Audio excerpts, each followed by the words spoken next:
Hello all, welcome to next lecture session of fundamentals of power electronics. So in today's session we are going to study single phase full converter bridge controlled rectifier using a R load. So here it is named as a bridge converter because totally here we are using a 4 SCRs T1, T2, T3 and T4. So in a circuit connection we are using 4 SCRs or 4 thyristors and which are connected in a bridge format.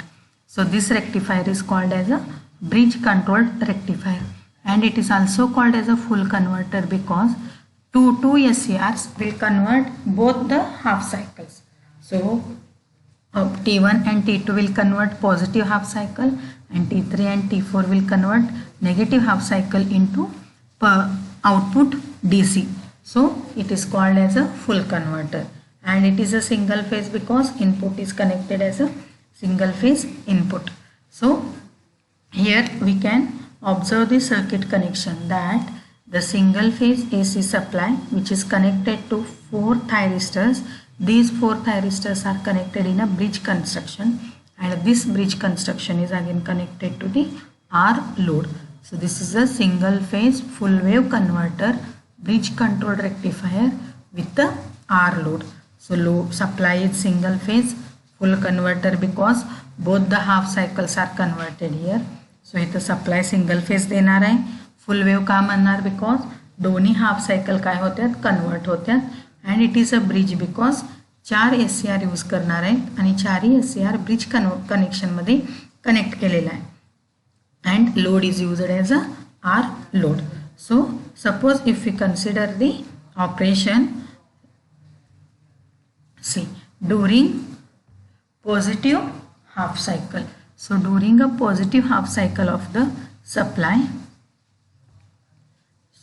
so this is the circuit connection. So हे AC wave आम्ही काय देणार आहे as a input म्हणून देणार आहे आणि across the R आपल्याला काय मिळणार आहे output मिळणार आहे. So for both the half cycles we need to consider the operation here. VAB positive half cycle, negative half cycle same आणि परत negative half cycle and positive half cycle. So here we are going to consider full cycle operation because हे काय आहे full wave converter आहे. So full wave converter असल्यामुळं इथं दोन्ही half cycle चे waves काय होतात convert होणार आहेत. So suppose जर positive half cycle consider केला इनिशियल कंडिशन मध्ये एक पॉझिटिव्ह हाफ सायकल जर कन्सिडर केलं तर इथं ऑपरेशन कसं होणार आहे ते ऑपरेशन आता आम्ही बघू. सपोज आता VAB positive half cycle consider केला तर इथं काय होणार आहे अप्पर पॉइंट पॉझिटिव्ह असणार लोअर पॉइंट काय असणार आहे निगेटिव्ह असणार. सो हा पॉइंट पॉझिटिव्ह असेल तर ए काय होणार आहे पॉझिटिव्ह होणार आणि बी काय होणार आहे निगेटिव्ह होणार. सी ए पॉझिटिव्ह आहे तर T1 आणि T4 हा दोन्हीला एचं टर्मिनल कनेक्ट आहे आणि बीचं टर्मिनल T3 आणि T2 ला कनेक्ट आहे. सो हा पॉइंट काय आहे पॉझिटिव्ह आहे. हा पॉझिटिव्ह T1च्या ॲनोडला कनेक्ट होणार तर T1चं कंडिशन काय होतंय फॉरवर्ड बायस होते.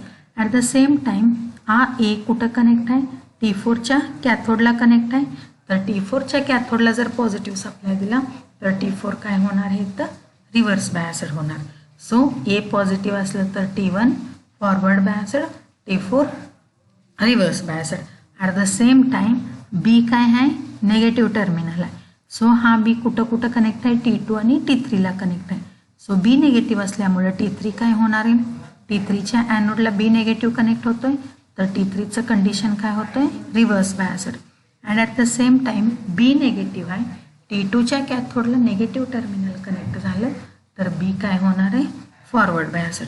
So during a positive half cycle of a supply कुठले SCR फॉरवर्ड होणार ए पॉझिटिव्ह असल्यामुळं T1 फॉरवर्ड होणार बी नेगेटिव्ह आहे T2 फॉरवर्ड होणार आणि T4 आणि T3 हा दोन्ही काय असणार आहे रिव्हर्स बायस असणार.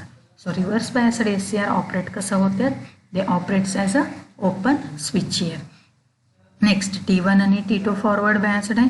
आता हा कंडिशनमध्ये हा इन्स्टंटला see here IG is a gate current.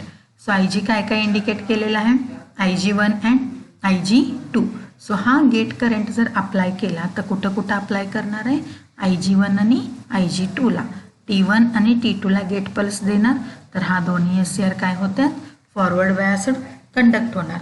So conducting SCR operate कसं होणार आहे, ते operates as a closed switch.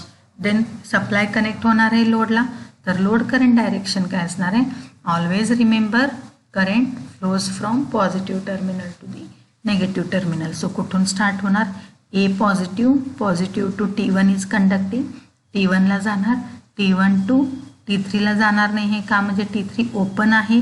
So A positive to T1, T1 to R2 हा पॉईंटला सी करंटला 2 पाथ आहे, बट T4 ओपन आहे. सो T4 कडे जाणार नाही करंट, तर R नंतर करंट कुठं जाणार, T2 to B. So the current direction is A to T1, T1 to A to T1, T1 to R to T2, T2 to B. So this is the load current direction. So हा direction नी current flow होणार आहे आणि same across the load काय होते, output voltage develop होते. So here the load is R load. So load R load असल्यामुळे voltage and current both are in phase with each other. Therefore the nature of both the waveforms, voltage current waveforms remains the same. Next आता supply कुठं reach होणार आहे, supply reaches to the zero initial. So supply जर झिरोला reach झालं तर कुठून current कुठून फ्लो होत होतं, T1 आणि T2 मधनं. सो हा दोन्ही SCRचे करंट काय होतात, झिरो होतात. सो करंट झिरो झालं की SCR दोन्ही ऑफ होणार. सो ऑफ म्हणजे काय, they gets commutated. Commutated means due to the natural commutation T1 आणि T2 हा दोन्ही काय होणार आहे, इथं ऑफ होणार. नेक्स्ट हाफ सायकल कुठलं सुरू होणार आहे, there is a negative half cycle. So negative half cycle म्हणजे ए पॉझिटिव्ह होतं, आता ते काय होणार, निगेटिव्ह होणार. आणि बी नेगेटिव्ह होतं, ते आता काय होणार आहे, पॉझिटिव्ह होणार आहे. Same positive half cycle, negative half cycle, हा टर्मिनल्स काय होतात, इंटरचेंज होतात. ए नेगेटिव्ह होणार आणि बी पॉझिटिव्ह होणार. सो ए निगेटिव्ह असेल तर T1 ऑलरेडी ऑफ झालेला आहे. So it remains in a reverse mode. So it open switch. आणि सेम कंडिशनला ए जर नेगेटिव्ह झालं तर तो काय करणार आहे, T4ला फॉरवर्ड बायस्ड करणार. नेक्स्ट बी काय होणार आहे, पॉझिटिव्ह आहे. बी पॉझिटिव्ह असेल तर T2 ऑलरेडी ऑफ झाले. So it remains in a off mode only and operates as a open switch. And at the same time B काय करतोय, T3ला फॉरवर्ड बायस्ड करतोय. सो नेगेटिव्ह हाफ सायकलमध्ये T3 and T4 are in a forward mode and T1 and T2 are in a reverse mode. So हा दोन्ही forward biased SCRला gate pulse दिला तर इथं ऑब्झर्व करू शकताय IG3 and IG4. So where we are applying a gate pulse, third SCR and fourth SCR. So हा दोन्हीला जर गेट पल्स दिला तर ते दोन्ही काय होणार आहे, they both starts conducting SCRs operates as a closed switch. Now supply will get connected to the load. So सगळं सप्लाय काय होणार आहे, लोडला कनेक्ट होणार, तर लोड करंट फ्लो होणार आहे. सो लोड करंटचं डायरेक्शन काय असणार आहे, positive to negative. So negative half सायकलमध्ये पॉझिटिव्ह टर्मिनल कुठला आहे, बी. पॉझिटिव्ह म्हणजे B to T3 to R to T4 to A. So current direction काय आहे, across the load upper terminal to lower टर्मिनललाच करंट फ्लो होणार आहे. So current direction same असल्यामुळं सप्लाय भलेही निगेटिव्ह असू दे, आउटपुट व्होल्टेज इथं काय जनरेट होतोय, पॉझिटिव्ह आउटपुट व्होल्टेजच जनरेट होते. नेक्स्ट करंट डायरेक्शन सुद्धा सेम राहणार आहे आणि दोन्ही काय आहेत, आर लोडमधले आहेत, म्हणून व्होल्टेज आणि करंटचं नेचर दोन्हीचं काय राहणार आहे, both are in phase with each other. So during a positive half cycle काय असणार आहे, T1 आणि T2 काय असणार, फॉरवर्ड बायस्ड असणार. गेट पल्स दिला तर ते दोन्ही ऑन होणार आहे आणि आउटपुट व्होल्टेज डेव्हलप होणार. नेक्स्ट नेगेटिव्ह हाफ सायकलला काय होणार आहे, T3 आणि T4 फॉरवर्ड बायस्ड असणार.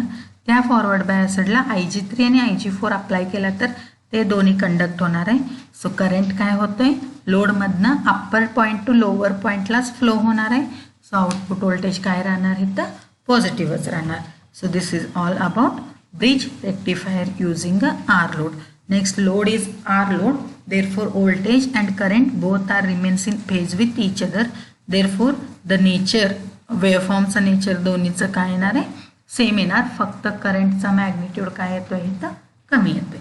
So this is all about bridge rectifier using a R load. Thank you.